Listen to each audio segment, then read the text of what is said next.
प्यारे बच्चों, स्वागत है आपका इस वीडियो में। आज हम ग्रीस और अल्बानिया के बीच स्थित एक जो चैनल है, पानी का समुद्री क्षेत्र है, उसके विवाद के बारे में बात करेंगे। इसे कॉर्फू चैनल वाद के नाम से जाना जाता है। ये अल्बानिया और यूनाइटेड किंगडम के बीच स्थित है, खास करके ग्रीस जो हम बात कर रहे हैं उसमें।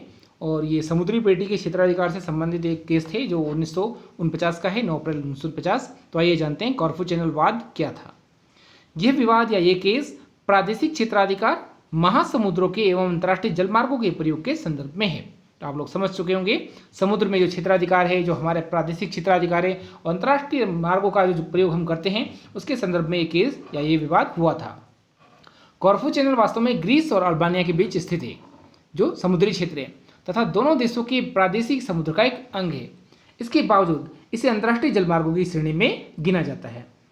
जब द्वितीय विश्व युद्ध हुआ था 1939 से 1945 के मध्य, तो उस समय कॉर्फू चैनल की में नाकाबंदी के उद्देश्य से विस्फोटक सुरंगों में विस्फोटक सुरंगें बना करके इसको बंद कर दिया गया था और संबंधित पक्षों का एक कर्तव्य था कि वे युद्ध समाप्ति के बाद इन सुरंगों को हटा दें।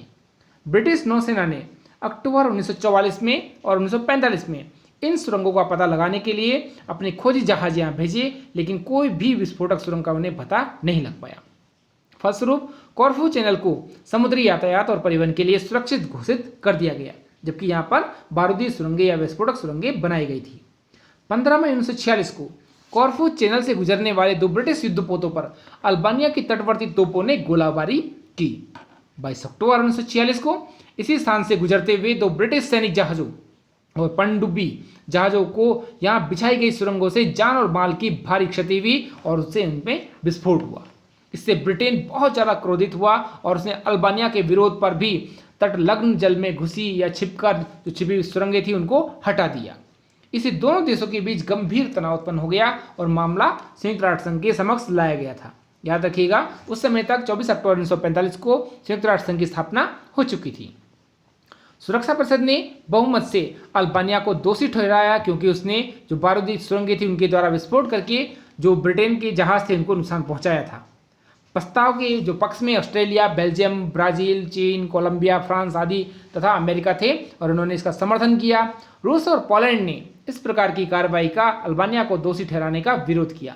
ध्यान रखिएगा, अल्बानिया को रूस और पोलैंड ने दोषी ठहराने का विरोध किया था कि ये दोषी नहीं है, क्योंकि वो अपने प्रादेशिक क्षेत्राधिकार की रक्षा कर सकता है।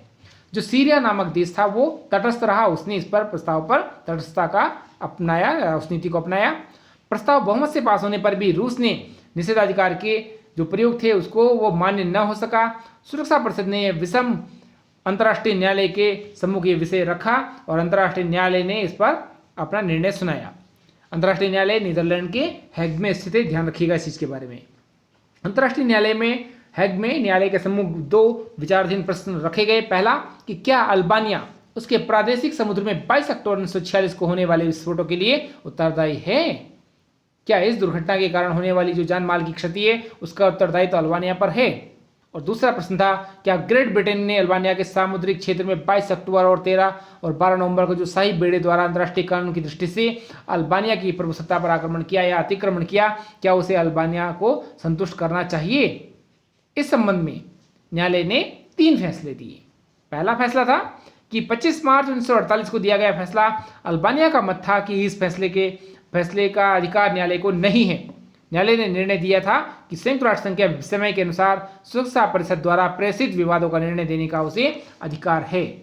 और जो दूसरा निर्णय दिया था वो ये था कि अंतर्राष्ट्रीय विधान में अंतर्राष्ट्रीय दृष्टिकोण से वो महत्वपूर्ण था कि 9 अप्रैल 1947 को उसने कहा कि अल्बानिया ने स्वयं विस्फोटकों को नहीं छिपाया, बल्कि विस्फोटक छिपाने के लिए उसने जो जानकारी दी गई थी उसने बिना किसी जानकारी के उसके अपने जो समुद्री क्षेत्र जो लगा हुआ था उसमें विस्फोटकों को नहीं छिपाया था, बल्कि छिपाने का जो प्रयास किया था।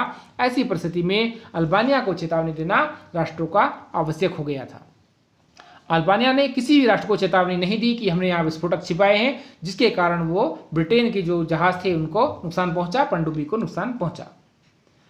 इसके आधार पर अल्बानिया ने ब्रिटेन के प्रति अभियोग लगाया था कि उसे नौसैनिक जहाज उसके समुद्री क्षेत्र में नहीं लाने चाहिए थे और 12-13 नवंबर को सुरंगों को उसने हटाया जाना प्रारंभ कर दिया।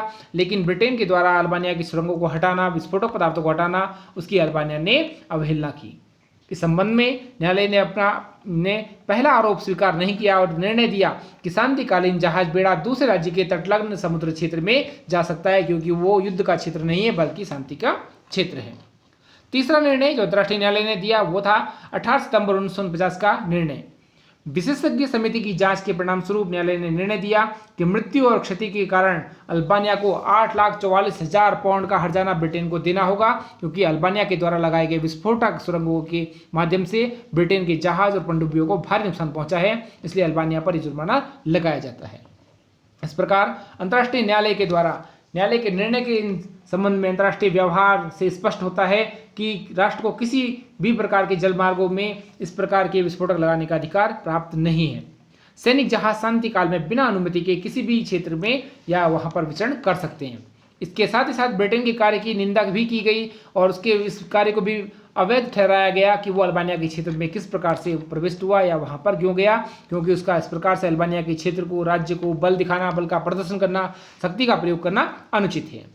उत्तरी कॉर्फू चैनल अल्बानिया और यूनान के बीच सीमा निर्धारित करता है और इसका एक भाग इन देशों के क्षेत्रीय जल में विद्यमान है।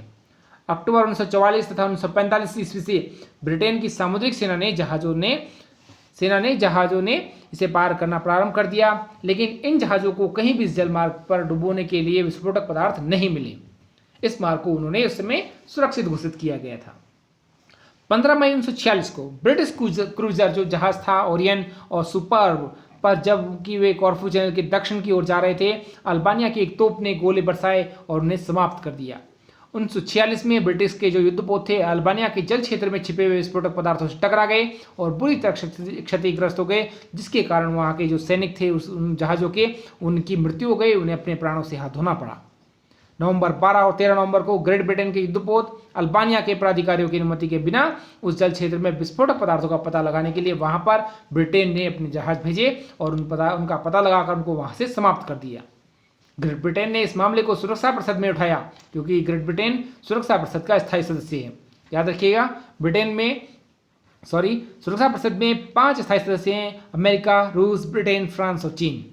ब्रिटेन ने आरोप लगाया कि चैनल में विस्फोटक पदार्थ छिपाने के लिए अल्बानिया ही उत्तरदायी था। सुरक्षा परिषद ने कहा कि यह मामला दोनों सरकारों द्वारा अंतर्राष्ट्रीय न्यायालय के समक्ष प्रस्तुत किया जाना चाहिए। ऐसी स्थिति में यह मामला अंतर्राष्ट्रीय न्यायालय के समक्ष 25 मार्च 1948 को लाया गया और उसके पश्चात अंतर्राष्ट्रीय न्यायालय ने विभिन्न प्रकार से अपना कड़ा विरोध दर्ज करते हुए उन विस्फोटक पदार्थों की जानकारी के बारे में अल्बानिया को सूचित किया कि उनके द्वारा इस प्रकार का जो प्रयास किया गया वो गलत था और अल्बानिया की सरकार ने उत्तरी कॉर्फू चैनल पर अपना नियंत्रण स्थापित कर लिया। द्वितीय प्रश्न का जवाब देते हुए अंतर्राष्ट्रीय न्यायालय ने कहा कि शांति काल में इस प्रकार के जहाज जो हैं वो वहां से आ जा सकते हैं। यूनाइटेड किंगडम ने, जो कि 12-13 नवंबर 1946 की घटना है, विस्फोटक पदार्थों की सफाई के लिए अल्बानिया के जलीय क्षेत्र में जो प्रयास किया था वो अल्बानिया की संप्रभुता का उल्लंघन माना गया। तो प्यारे बच्चों, आप इसका स्क्रीनशॉट भी ले सकते हैं, इसको पढ़ सकते हैं और यदि आपको इससे कोई लाभ हो तो इस वीडियो को लाइक, शेयर, सब्सक्राइब अवश्य कीजिएगा। आज के लिए इतना ही, धन्यवाद।